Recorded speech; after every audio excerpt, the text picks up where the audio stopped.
अस्सलाम वालेकुम। रशिया का एक अदारा है जिसका नाम है Skolkovo Institute of Science and Technology, जिसको स्कोलटेक भी कहते हैं। यहाँ पर फुली फंडेड स्कॉलरशिप्स ओपन है मास्टर्स के लिए और पीएचडी के लिए। और इससे पहले मैंने एक वीडियो बनाई थी और उसमें मैंने डिटेल के साथ डिस्कस किया था कि ये जो स्कॉलटेक है वहाँ पर क्या उसका एलिजिबिलिटी क्राइटेरिया है, उसके अलावा कौन कौन से डॉक्यूमेंट्स चाहिए, स्कॉलरशिप के क्या बेनिफिट्स हैं। तो ये ऑफर कर रहा है फुली फंडेड स्कॉलरशिप्स, जिसमें आप लोग अप्लाई कर सकते हैं बगैर एप्लीकेशन फ़ी के और बगैर आइट्स के। और आज की जो वीडियो है इसमें मैं आपको बताने वाला हूँ कि आपने किस तरीके से उसका जो एप्लीकेशन फॉर्म है वो किस तरीके से फिलअप करना है। तो बहुत ही छोटा सा सिंपल सा एप्लीकेशन फॉर्म है और अगर आपके डॉक्यूमेंट्स रेडी हैं तो मेरा नहीं ख्याल कि 8 से 10 मिनट से ज़्यादा आपका टाइम लगे। और छोटा सा एप्लीकेशन फॉर्म है। सो मैं आपको अभी बगैर कोई टाइम ज़ाया किए कंप्यूटर स्क्रीन पे लेके चलता हूँ और मैं आपको दिखाता हूँ कि किस तरीके से आपने अपना जो एप्लीकेशन फॉर्म है स्कॉलटेक की वेबसाइट के ऊपर वो आपने फिल करना है और सबमिट करना है। So let's go to computer screen. जी, तो ये ऑफिशियल वेबसाइट है स्कॉलटेक की। और यहाँ पर जब आप आएंगे तो इस यहाँ पे देखें लिखा हुआ है start your online application here. ये जो हेयर है इसके ऊपर आपने क्लिक करना है। जब मैं इसके ऊपर क्लिक करता हूँ तो फिर ये मुझे ले जाएगा कि अपना अकाउंट क्रिएट करें, और अगर आपने ऑलरेडी अकाउंट बनाया हुआ है तो लॉगिन करें। तो ऐसे ही आपने हेयर पे क्लिक करना है और इसका लिंक नीचे डिस्क्रिप्शन में आपको मिल जाएगा। और मैं जब हेयर पे क्लिक करता हूँ तो ये एक नया टैब ओपन होगा और यहाँ पे आप देखें, यहाँ पे ऑप्शन है एप्लीकेशन फॉर्म का और ऊपर लिखा हुआ है ऑलरेडी अप्लाइड, आगे साइन इन। अगर आपने ऑलरेडी इस पे अकाउंट बनाया हुआ है तो फिर साइन इन करना। अगर आप फर्स्ट टाइम आए हैं तो फिर आपने ये जो नीचे इन्फॉर्मेशन है ये आपने फिल करनी है, जिसमें आपका सबसे पहले फ़र्स्ट नेम है। फ़र्स्ट नेम के बाद आपका कॉन्टैक्ट नंबर है। मैं कॉन्टैक्ट नंबर ऐड करता हूँ और उसके बाद ईमेल आईडी है। ईमेल आईडी के बाद आपने डिग्री सेलेक्ट करनी है कि किस प्रोग्राम के लिए आप लोग अप्लाई करना चाह रहे हैं, मास्टर्स और पीएचडी है। मैं पीएचडी सेलेक्ट कर लेता हूँ। तो ये नीचे आगे तमाम प्रोग्राम्स पीएचडी के जो ऑफ़र किए जा रहे हैं, और इसमें मैं फ़िज़िक्स सेलेक्ट कर लेता हूँ कि मैं पीएचडी फ़िज़िक्स के लिए अप्लाई करके दिखाऊँगा आपको। उसके बाद कंट्री ऑफ सिटीज़नशिप है, यहाँ पर लिखना है पाकिस्तान, या अगर आप इंडिया से हैं तो आप यहाँ पे इंडिया सेलेक्ट करेंगे। उसके बाद आपने लैंग्वेज ऑफ सिलेक्शन प्रोसेस आप इंग्लिश, उसके बाद आपने ये जो टिक करना है और कंटिन्यू पे क्लिक करना है।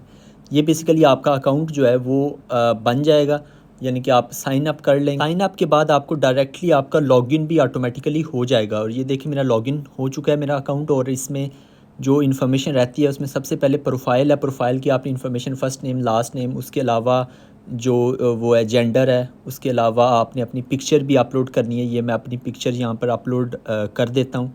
और अपनी पिक्चर अपलोड करेंगे तो डन एंड क्लोज पे क्लिक करना है, यानी कि पिक्चर जो है वो अपलोड हो चुकी है। उसके बाद सेक्स यानी कि जेंडर, उसके बाद date of birth. Date of birth आपने बिल्कुल करेक्ट लिखनी है, जो भी आपके पासपोर्ट के ऊपर है वो आपने लिखना है। उसके बाद करंट कंट्री ऑफ रेजिडेंस, यानी कि करंटली आप किस कंट्री में रह रहे हैं। मैं यहाँ पे पाकिस्तान लिखता हूँ। अगर आप इंडिया से हैं इंडिया लिख लें, अगर आप बांग्लादेश से हैं तो यहाँ पे आपने बांग्लादेश लिखना है। उसके बाद करंट सिटी ऑफ रेजिडेंस है वो लिखना है। उसके बाद how did you first hear about Skoltech, कि आपको कैसे पता चला स्कॉलटेक का। तो आप कोई भी रैंडमली यहाँ पे सिलेक्ट कर सकते हैं। मैं जैसा कि फ्रेंड कोलीग सेलेक्ट कर लिया मैंने, और मैंने तमाम जो इन्फॉर्मेशन है, जो पहला प्रोफाइल वाला ऑप्शन था उसमें मैंने तमाम इन्फॉर्मेशन ऐड कर दी। इसको मैं सेव करूँगा तो ये हमारा पहला जो सेक्शन है प्रोफाइल वाला ये कंप्लीट हो जाएगा।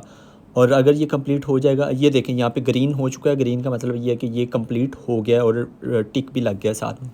उसके बाद आ गया एजुकेशन डिटेल है। एजुकेशन डिटेल में आपने सिर्फ जो आपकी हाईएस्ट एजुकेशन है, भले वो कंप्लीट है या इनकम्प्लीट है, वो आपने यहाँ पे लिखनी है। अब मैं आपको पीएचडी के लिए अप्लाई करके दिखा रहा हूँ तो मैं यहाँ पे मास्टर्स लिखूँगा। और मास्टर्स के बाद date of degree awarded or expected, यानी कि अगर आपकी डिग्री कंप्लीट नहीं है तो कब तक एक्सपेक्टेड है कि आपकी डिग्री कंप्लीट हो जाएगी। तो मैं यहाँ पे लिख लेता हूँ कि मेरी जो है वो जुलाई 2025 तक कंप्लीट हो जाएगी। तो ये लिख लिया। उसके बाद जो सीजीपी है यहाँ पे आपने लिखना है। अगर आपका अभी 7वां या 8वां सेमेस्टर है तो वो लिख दें। अगर आपकी कंप्लीट है तो ज़ाहिर बात आप जो है वो फाइनल जो सीजीपी है वो लिखेंगे। और उसके बाद डिप्लोमा इफ़ एनी, अब यहाँ पर आप अपना प्रोविज़नल, अगर आपकी डिग्री कंप्लीट है लेकिन फ़ाइनल डिग्री नहीं है तो आप यहाँ पे अपना प्रोविज़नल अपलोड कर सकते हो, या फिर आप यहाँ पे अपना होप सर्टिफिकेट भी अपलोड कर सकते हो। उससे नीचे है करंट ट्रांसक्रिप्ट। और जो करंट ट्रांसक्रिप्ट है इसमें अगर आपकी डिग्री अभी कंप्लीट नहीं हुई तो आप 7वें या 8वां सेमेस्टर जो भी सेमेस्टर है उसकी आपके पास ट्रांसक्रिप्ट मौजूद है तो वो भी आप अपलोड कर सकते हैं। उसका जो फॉर्मेट है वो जेपीईजी या पीएनजी में भी हो सकता है, या पीडीएफ में भी आप कर सकते हैं। तो मैं आपको ये जो दोनों फाइल्स हैं ये मैं अपलोड करता हूँ, डिप्लोमा भी और साथ उसके करंट जो ट्रांसक्रिप्ट है ये दोनों जो फाइल्स हैं ये अपलोड करके सेव पे क्लिक करता हूँ तो बेसिकली ये जो एजुकेशन वाला पोर्शन है, सेक्शन है, ये भी सेव हो जाएगा। उसके बाद आखिरी वाला रह जाएगा, वो है प्रोफेशनल डिटेल्स। और प्रोफेशनल डिटेल्स में सबसे पहले सीवी अपलोड करनी है, उसके बाद मोटिवेशनल लेटर है, उसके बाद रिसर्च प्रपोजल है, उसके बाद इंग्लिश का लेवल के बारे में बताना है। तो सबसे पहले मैं अपलोड करता हूँ सीवी यहाँ पर। और सीवी आपने बेहतर ये है कि आप इसको पीडीएफ में रखें, पीडीएफ में आप यहाँ पे अपलोड करें। सीवी वाला डॉक्यूमेंट जब अपलोड होगा तो अपलोड होने के बाद ऑप्शन आएगा डन एंड क्लोज, तो इस पर आपने क्लिक करना है। और उसके बाद जो दूसरा डॉक्यूमेंट है वो है मोटिवेशनल लेटर। तो अब मैं अपलोड करता हूँ मोटिवेशनल लेटर। तो इसको भी थोड़ा सा टाइम लगेगा और मोटिवेशनल लेटर जो है वो भी अपलोड हो जाएगा। और मोटिवेशनल लेटर अपलोड होने के बाद उसके बाद आता है रिसर्च प्रपोज़ल। आपने रिसर्च प्रपोज़ल भी यहाँ पर आपने अपलोड करना है और बेहतर है कि ये भी पीडीएफ में हों ये तमाम जो डॉक्यूमेंट्स हैं। मोटिवेशनल लेटर जब अपलोड होगा तो ऑप्शन आएगा डन एंड क्लोज़ का, आपने उस पर क्लिक करना है। उसके बाद है इंग्लिश लेवल। इंग्लिश लेवल यहाँ पे आपने सेलेक्ट करना है कि बिगनर है, एलिमेंट्री है, तो यहाँ पे आपने एडवांस सेलेक्ट कर लेना है। और उसके बाद है रिकमेंडेशन लेटर्स। 2 रिकमेंडेशन लेटर्स हैं और इसमें 2 ऑप्शन है, या तो आप अपने प्रोफेसर की इन्फॉर्मेशन ऐड करेंगे इसके ऊपर क्लिक करके रिक्वेस्ट रिकमेंडेशन के ऊपर, या फिर जो राइट वाला अपलोड है वहाँ पर जाके आप जो रिकमेंडेशन लेटर है वो खुद से भी अपलोड कर सकते हैं। लेकिन याद रहे उसके ऊपर प्रोफेसर के सिग्नेचर वगैरह लाजमी होने चाहिए। और अगर आप जो है वो आपके पास रिकमेंडेशन लेटर नहीं है, आप अब किसी प्रोफेसर से रिक्वेस्ट करना चाह रहे हैं, तो फिर आप रिक्वेस्ट रिकमेंडेशन पे क्लिक करके अपने जो प्रोफेसर है उसकी इन्फॉर्मेशन यहाँ पर आप लोग ऐड करोगे।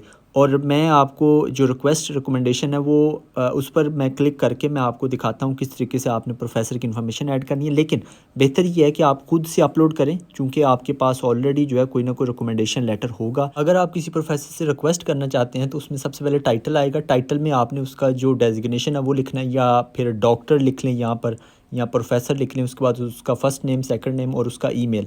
तो उसको फिर ईमेल जाएगा कि आप इस स्टूडेंट के लिए रिकमेंडेशन आप दें या फिर अपलोड करें।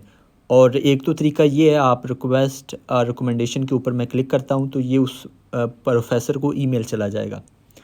ओके हो गया। उसके बाद जो दूसरा है इसको आपने क्लोज़ कर लेना है। उसके बाद जो दूसरा है मैं आपको दूसरा अपलोड करने का तरीका बता देता हूँ। पहला मैंने रिक्वेस्ट का तरीका बता दिया, दूसरा ये आपने अपलोड पे जाना है। जो राइट साइड पे अपलोड पे जाके अपलोड रिकमेंडेशन के ऊपर क्लिक करना है और यहाँ पर आपने जो रिकमेंडेशन लेटर है वो यहाँ पर पीडीएफ में आपने अपलोड कर देना है।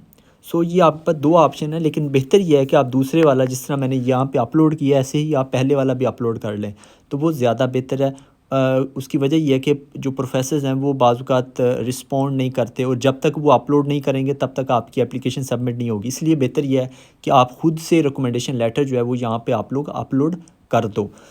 तो ये मैं अपलोड कर देता हूँ सेकंड वाला, और पहले वाला मैंने रिक्वेस्ट की है और फिर देखते हैं कि क्या एप्लीकेशन सबमिट होती है या नहीं होती। यानी कि जो प्रोफेसर जिसको मैंने रिक्वेस्ट की है उसने अभी तक अपलोड नहीं किया। मैंने जो ईमेल उसमें लिखी है वो भी मैंने फ़ेक लिखी है। तो क्या मेरी एप्लीकेशन सबमिट होती है कि नहीं होती वो भी हम लास्ट पे जाके देखेंगे। तो बेहतर ये है कि आप अपलोड कर दें, ये थोड़ा सा टाइम लगेगा। और जो आपका रिकमेंडेशन लेटर जो है ना जो आपके पास है वो आप यहाँ पे अपलोड कर सकते हैं। और इस तरह से ये आपका अपलोड हो जाएगा। इसको आपने क्लोज़ विंडो पे क्लिक करना है। उसके बाद है कि GRE टोफल आइट्स आपके पास अगर है तो इफ़ एनी लिखा हुआ है आगे, ये कंपलसरी नहीं है। उसके बाद रिसर्च इंटरेस्ट एरिया है, आपने यहाँ पे अपना रिसर्च इंटरेस्ट लिखना है। उसके बाद पर्सपेक्टिव सुपरवाइज़र, ये मैंने आपको पहली वीडियो में बताया था कि आपको किसी प्रोफेसर से कॉन्टैक्ट करना होगा लाजमी, और नीचे लिंक भी दिया हुआ है। उसके बाद है इंग्लिश लैंग्वेज प्रोफिशेंसी है। उसके बाद उसमें आपने सेलेक्ट करना है जो सेकंड लास्ट ऑप्शन है, यानी कि university language of instruction is English, ये आपने यहाँ पे सिलेक्ट करना है। जब आप ये सिलेक्ट करेंगे तो आप यहाँ पे जो इंग्लिश प्रोफिशिएंसी लेटर है वो भी आप यहाँ पे अपलोड कर सकते हैं। ये देखें सेकंड लास्ट ऑप्शन है यूनिवर्सिटी सर्टिफिकेट स्कैन, आपने यहाँ पे अपना इंग्लिश प्रोफिशिएंसी लेटर अपलोड करना है। उसके बाद अवार्ड्स एंड अदर डॉक्यूमेंट्स हैं, ये भी आपने अगर PDF में कन्वर्ट करके आप यहाँ पे अपलोड कर सकते हैं। तो अभी मैं इंग्लिश प्रोफिशिएंसी लेटर अपलोड करता हूँ यहाँ पर। ये थोड़ा सा टाइम लेगा और ये अपलोड हो जाएगा, और अपलोड के बाद मैं क्लोज़ एंड डन पे क्लिक करता हूँ और उसके बाद मैं इसको सेव करता हूँ। सेव करके देखते हैं कि क्या ये सेव हो जाता है ये वाला सेक्शन। तो ये देखें ये ऊपर सेव नहीं हुआ है और ये ब्लू कलर में हो गया, और देखते हैं कि इसमें क्या मसला था। और इसको अगर मैं थोड़ा सा नीचे आऊँ तो ये देखें यहाँ पर जो रिकमेंडेशन 1 है इसमें मसला आ रहा है। रिकमेंडेशन 1 में मसला ये आ रहा है कि मैंने जो प्रोफेसर की इन्फॉर्मेशन लिखी थी उसने अभी तक अपलोड नहीं किया। तो ये जब तक अगर आप प्रोफेसर की इन्फॉर्मेशन लिखते हैं तो जब तक वो प्रोफेसर अपलोड नहीं करेगा तो तब तक आपकी जो एप्लीकेशन है वो सबमिट नहीं होगी। तो बेहतर ये है कि आप जो है वो ख़ुद से अपलोड करें रिकमेंडेशन लेटर लेकर। तो मैं कोई डॉक्यूमेंट जो है वो यहाँ पे अपलोड कर देता हूँ, फिर इसको सेव करते हैं कि क्या सेव होती है या नहीं होती। सो अगेन मैं आपको बता दूं, मेरी यही रिकमेंडेशन है कि आप ख़ुद से रिकमेंडेशन लेटर अपलोड करें, अपलोड के ऊपर क्लिक करके। तो ये थोड़ा सा टाइम लेगा और उसके बाद जो मेरा रिकमेंडेशन लेटर है वो दूसरे वाला तो मैंने ऑलरेडी पहले ही अपलोड कर दिया था और पहले वाले पे मैंने प्रोफेसर की इन्फॉर्मेशन लिखी थी। तो पहले वाला भी मैं अपलोड कर देता हूँ। तो ये अपलोड हो चुका है और अब मैं करता हूँ क्लिक सेव के ऊपर। तो जब मैं सेव के ऊपर क्लिक करता हूँ तो ये देखें, ये भी सेक्शन सेव हो चुका है प्रोफेशनल डिटेल्स वाला। और इस तरह से इसके बाद सिर्फ मैं जब सबमिट के ऊपर क्लिक कराऊंगा, सबमिट एप्लीकेशन के ऊपर, तो मेरी जो एप्लीकेशन है वो सबमिट हो जाएगी। जी, तो इस तरीके से आपने अपना एप्लीकेशन फॉर्म फिल करना है और सबमिट करना है। बहुत ही सादा सा सिंपल सा एप्लीकेशन फॉर्म है। और दोबारा मैं आपको बता दूं कि मास्टर्स के तकरीबन 12 के करीब प्रोग्राम्स हैं गालबन, और पीएचडी के तकरीबन 8 प्रोग्राम्स हैं जो कि ऑफ़र किए जा रहे हैं। और अगर आपका प्रोग्राम ऑफ़र हो रहा है तो आप लाजमी इस यूनिवर्सिटी में, रशिया की इस अदारे में लाजमी आप लोग अप्लाई करें। और इसकी जो तमाम डिटेल वाली जो वीडियो है उसका लिंक नीचे डिस्क्रिप्शन में मिल जाएगा। आप वहाँ से तमाम जो डिटेल है इस स्कॉलरशिप के हवाले से, यानी कि क्या उसका एलिजिबिलिटी क्राइटेरिया, कौन कौन से डॉक्यूमेंट्स चाहिए, उसके अलावा स्कॉलरशिप के क्या बेनिफिट्स हैं, डेडलाइन क्या है, वो तमाम डिटेल आपको नीचे, वो जो वीडियो है उसका जो लिंक है वो नीचे मिल जाएगा। सो ये थी आज की वीडियो, और दुआओं में याद रखिएगा और इस चैनल को लाजमी सब्सक्राइब कर लें। मिलते हैं अगली वीडियो में। अल्लाह निगहबान।